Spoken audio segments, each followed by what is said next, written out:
राजकीय पक्षांचे नेते एका पक्षातनं दुसऱ्या पक्षात जात असतात आणि स्वतःच्या स्वार्थासाठी ते एका पक्षातनं दुसऱ्या पक्षात गेले। त्यामुळे शहराचा काही विकास होत नाही। त्यामुळे जनता ही त्रासलेली आहे। काही नेत्यांनी आपल्या शहराचा विकास केला पाहिजे आणि जनतेनं काय करायचं हे सांगण्यासारखं आहे, असं यावेळेला भंडाऱ्यामधील काही व्यापाऱ्यांचं म्हणणं आहे। सर्वसामान्यांची या संदर्भातली प्रतिक्रिया आहे। राजकीय पक्षाचे नेते एका पक्षातून दुसऱ्या पक्षात जातात. स्वतःच्या स्वार्थासाठी ते एका पक्षातून दुसऱ्या पक्षात गेले आहेत.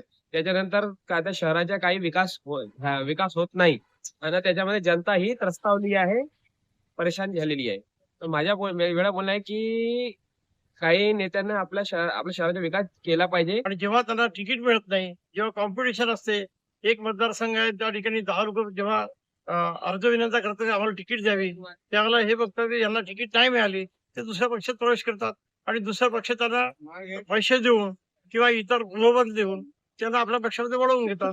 परंतु हे पक्षाशी सुद्धा एकनिष्ठ राहत नाही आणि जनतेशी सुद्धा हे असे कार्यकर्ते किंवा पदाधिकारी हे जनतेशी सुद्धा एकनिष्ठ राहत नाही.